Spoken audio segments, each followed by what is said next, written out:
everyone and welcome to the Books of Morgan. I'm Morgan and today I'm doing my August wrap-up.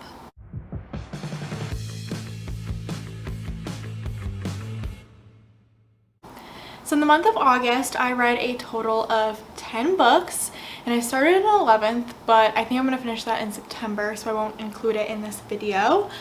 I read a lot of big books too, so I think my average book size was between like 400 and 450 pages, which I'm super proud of because that gives me a lot of hope for being able to read big books in the future. Also, yes, I know, I'm sunburned. We don't need to talk about it. I can see it very clearly. It literally happened yesterday, so yeah. I read some pretty incredible books in the month of August, but I do not have a single 5-star read in this month. Out of 10 books that I read, not a single one of them was a 5-star, which literally has never happened. Like I've gone in months where I don't have a 5-star read, but that happens when I'm reading like, I don't know, 6 books, 5 books, and it's just because I'm not reading as much. But I literally read 10 books and not a single one of them were a 5-star read. That's crazy to me.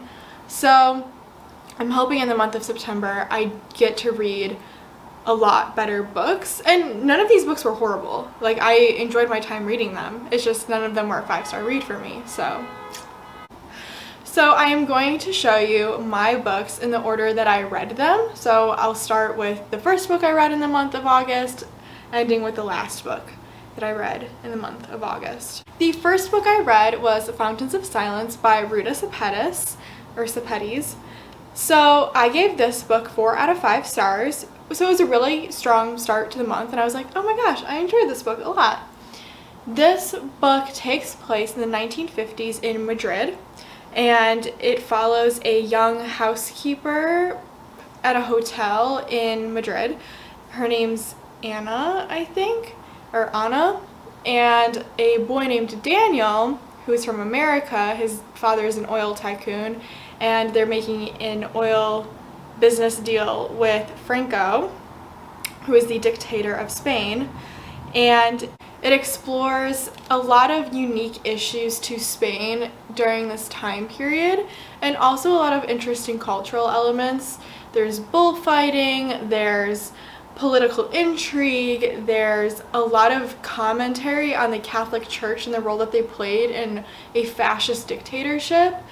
I thought there was a lot of interesting things in here, one of them being the missing children of Spain. So people who were political radicals during the Spanish Civil War and their offspring, if they had children, many times they would go give birth and then the doctor would say, actually your child died.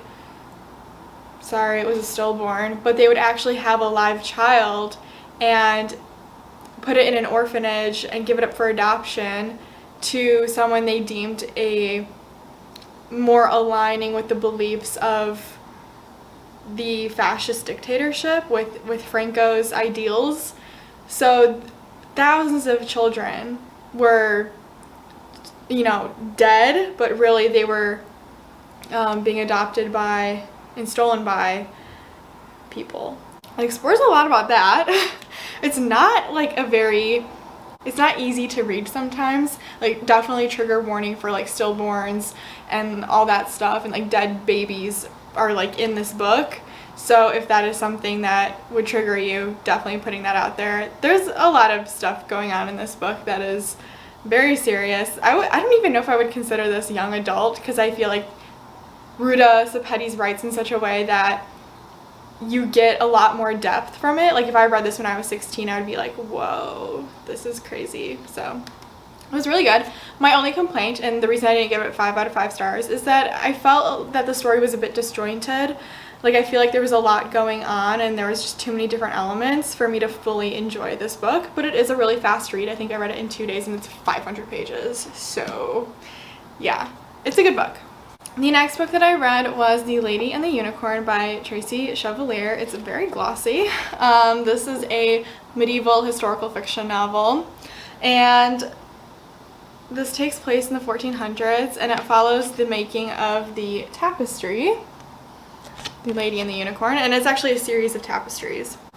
It follows the designers. This is multiple perspectives.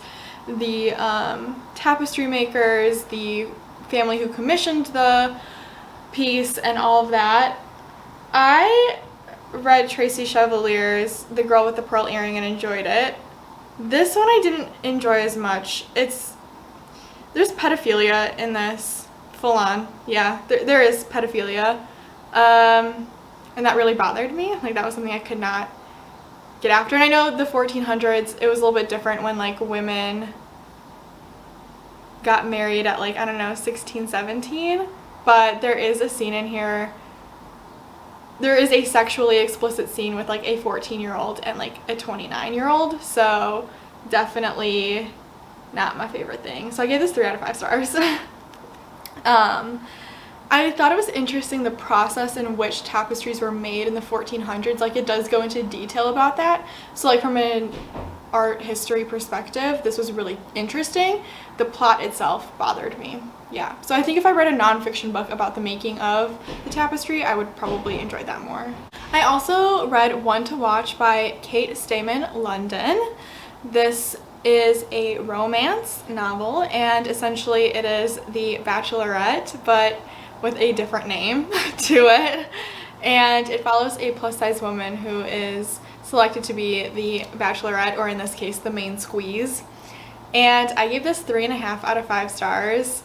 I am actually kind of disappointed by this book because I think there was a lot of potential to make this really fun and interesting. And I think that the author got so hung up on the production part of The Bachelorette that we didn't really get to see a lot of reality drama in this. It was more like the producer is doing this, this, and this, and like the episodes really just flew by. It was like I couldn't connect with any of the characters at all, and I liked B, who was the Bachelorette or main squeeze in this point, and I think she made a lot of interesting decisions, and I feel like if you watch The Bachelorette religiously, you would get more out of this. But for me, it was so annoying. Like, I don't like the producer stuff. Like, there is a scene in this where this is a spoiler, but the producer does something with one of the contestants that affects the season finale so drastically that it bothered me. Like, and it wasn't a professional thing. Like, the producer let her own personal problems get in the way of the show, and I didn't like that. That annoyed me so much. And yeah, I don't know, I didn't like it. This is not, it was fine, it was well written, and I can see what the author was trying to do. I just don't love The Bachelorette enough to have loved this book. Next I have Midnight Sun by Stephanie Meyer. So I bought this at the beginning of August and read it like a week afterwards. I was really excited to dive into Midnight Sun because we've been waiting 12 years for this one. I gave this 4 out of 5 stars, but I'm not going to go too in-depth into my feelings about this book because on my channel I have a 45-minute drunk book review with my friend Hannah where we really dissect what we liked and didn't like about this book. I enjoyed this book. I loved the nostalgia for it, but obviously it's not the most amazing book in the world. So it was really hard for me not to give this 5 stars, but realistically it's not a 5-star book, and there was some definite issues that I couldn't get past, which is why I gave it 4 out of 5 stars. Then I read Six of Crows by Leigh Bardugo. This is a young adult fantasy novel. I read Leigh Bardugo's other trilogy, the Shadow and Bone trilogy, and I thought it was okay. The last book in the installment pissed me off because I didn't like how it ended, but I wanted to go into reading Six of Crows because a lot of people have said that this is better, but it takes place in the same fantasy universe, and I actually do prefer Six of Crows over the Grisha trilogy. So this follows like 6 different people, and they are trying to pull off a heist. And I would compare this book as a mix between Now You See Me, the movie, and the show Peaky Blinders on Netflix. So I really enjoyed 3 characters. I loved Kaz, Nina, and Inej. The rest of the characters I truly did not care about. So reading perspectives about characters that I was just like not attached to was like kind of annoying to me, and I was like, alright, I just want to get back to Inej's chapter. I want to read Kaz now. So there was like some of that.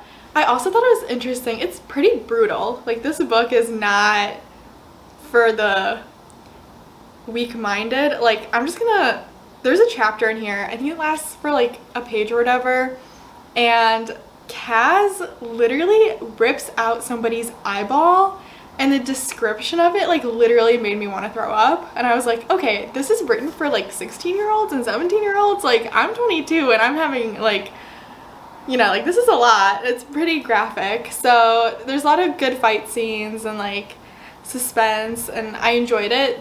Again, the only thing that really threw me off was like the different perspectives that I didn't really care about. I just think it was too many and in the book. So I gave this, yeah, 4 out of 5 stars. Next, I read a rom-com called The Trouble with Hating You by Sajni Patel. This is an enemies to lovers romance, which is my favorite trope in the romance genre, so I have lots of these kinds of books. I ended up giving this 4 out of 5 stars, but I think now on reflection it's more like a 3.5 out of 5 star. It wasn't bad. It was actually like, I really liked the chemistry between the 2 main characters, and I liked them fighting and stuff, and I loved the representation. Like, this does follow people from the Indian community in Texas, and it talks a lot about like rumors and the way that people judge each other in those communities because it's so tight-knit. And I loved the romance between the 2 of them. Like, I think they're really cool. There is a trigger warning for sexual assault. It's not described, but it is mentioned, and it does play a role in the main character Leah's life. So yeah, there's that going on. I don't know what it is about this book. I don't think it was like the most well-written book in the world. Like, the plot was kind of lacking in my opinion, so I don't know. There was just like there was something missing from this book. Like, I didn't grow so attached to these characters that I was like, I want to know what happens next. It was more like, it was fine. Like, it did the enemies to lovers trope, which I love. It was good. I can see why people really enjoy this. The representation is awesome, but aside from that, it's nothing that will like blow you away. And then I read Mexican Gothic by Silvia Moreno Garcia. This was my book club's book pick for the month of August, and I ended up giving it 2.5 out of 5 stars. I did not like this book, guys. This book was a little rough. I don't like the genre of horror. I'm like a huge scaredy cat. Like, I don't even watch horror movies. Like, I don't like them. I don't like being scared. Like, I'll watch like graphically violent movies. Like, I love Quentin Tarantino, and I love anything with vampires and supernatural stuff. Like, that's fine to me. But like axe murderers or like creepy, like weird, I don't know, stuff that goes on, I'm like, no, I don't like that. That's scary. So yeah, Mexican Gothic follows Noemi, or Naomi, I don't know. The spelling is Noemi, so I don't really know exactly how to pronounce it, but she goes to visit her cousin Catalina after her cousin had gotten married to this British guy, and it takes place in Mexico. Okay, this book is just freaking weird. Like, Silvia Moreno Garcia is an excellent writer. Like, I read Gods of Jade and Shadow and really enjoyed it. This one is just like, there's a lot going on. There's like incest. There's like this whole thing on mushrooms. Like, if I never have to read the word mushroom again, like, I'll be fine. Yeah, there's like some mushroom stuff. There's like, yeah, incest beyond belief. There's a lot going on. There's like dark family secrets. There's this house that's kind of alive somehow, and there's hallucinations, and it's just a wild ride, guys. Like, this book was creepy as hell. So if you like horror and you are into that, this would be great for you, because I do think it's a uniquely written book. I don't think it's bad at all. It's very descriptive. I mean, it is a slow plot, but it's very good at what it does because it does give you this feeling of creepiness. One other complaint that I had is that it's called Mexican Gothic, but it takes place in the 1950s, which is not the Gothic era. And I don't really understand why it has to take place in the 1950s, because it could have easily taken place in the 19th century when the Gothic era actually, or when, I don't know when the Gothic era happened, but like when Gothic literature was a thing, like this could have taken place in the same time that Edgar Allan Poe was still alive, and it would have been just as well received. So for me, there was a disconnect between the time period and the actual feelings that Sylvia Moreno Garcia wanted to convey. The other thing is that she blatantly compares the house in this novel to Wuthering Heights. Blatantly compares it to a Gothic novel, and I'm just like, alright, we could have inferred that, like you didn't have to make that comparison so obviously. So I do think that this is maybe written for a younger audience, but at the same time it is creepy as hell, so it was not my jam. I was scared.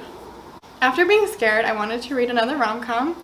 So I read The Worst Best Man by Mia Sosa, and I gave this 2 out of 5 stars. This is probably the worst book I read all month.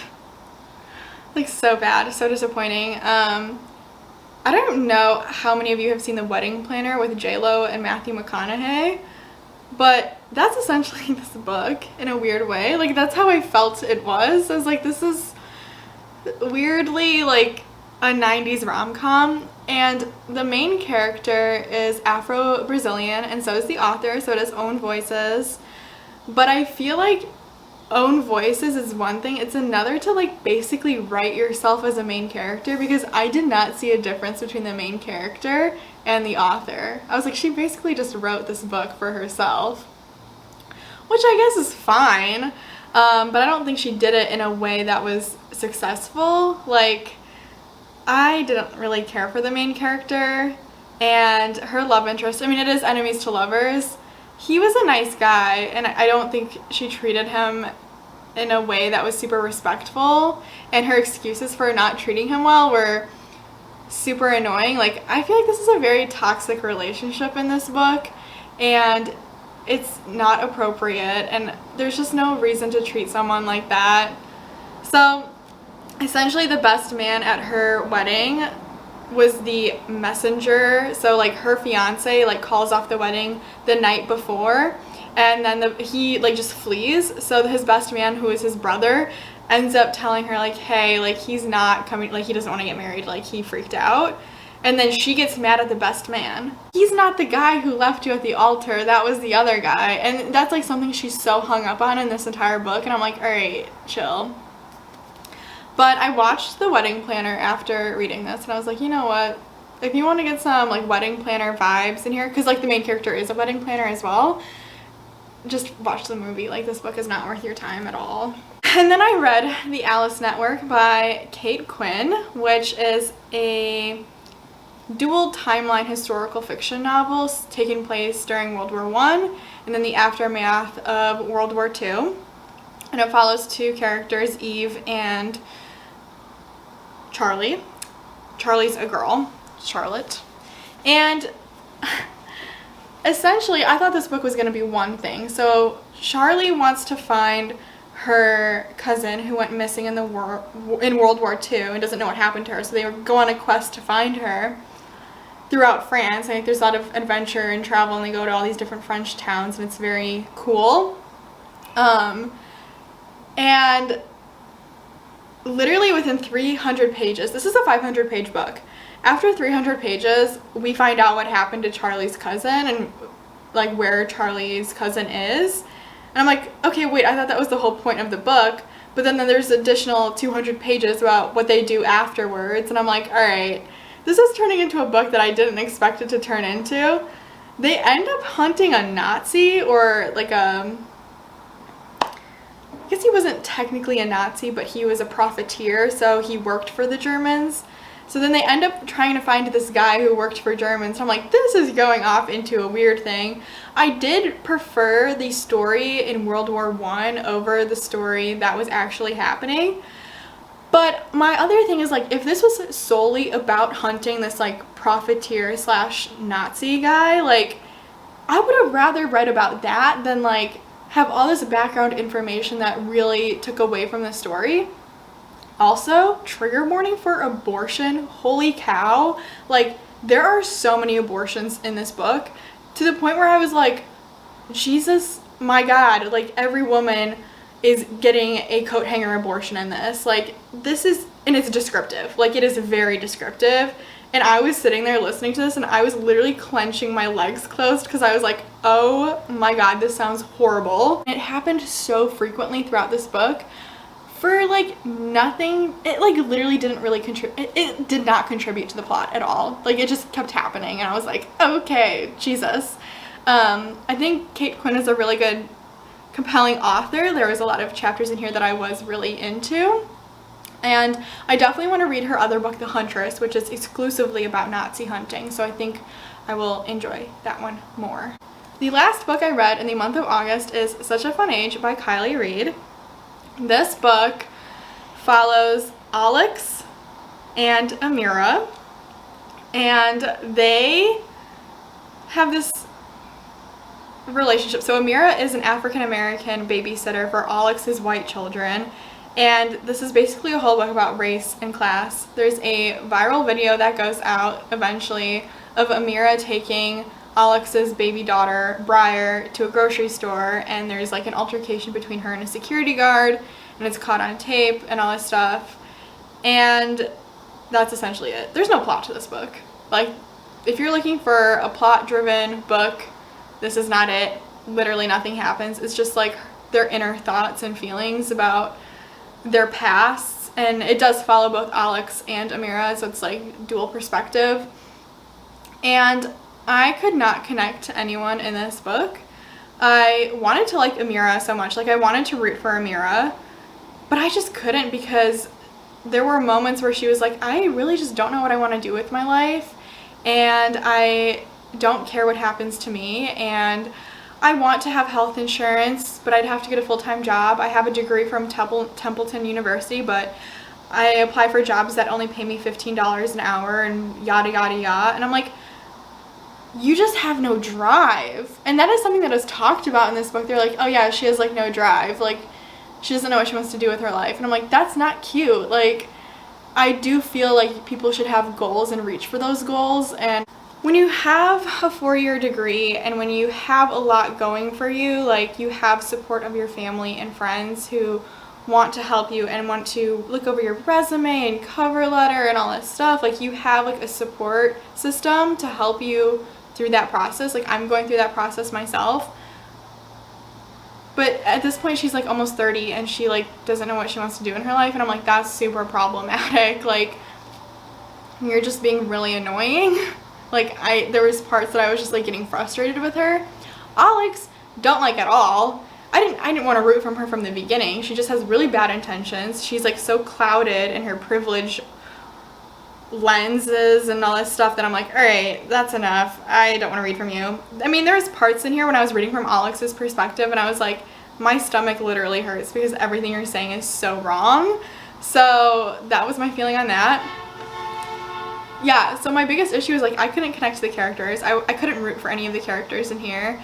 And I ended up giving it 3 out of 5 stars because it is well written. There's just like not a lot going on. If you want to read a book about race and class, this one is good enough to get some points across, but it's probably not the best book out there for that topic. Wow, thank you so much for watching. We finally made it to the end. I read lots of books this month and I had a lot of feelings about them. So if you enjoyed this video, please give it a thumbs up. And if you want to see more from me, please hit that subscribe button and I'll see you in another video. Bye!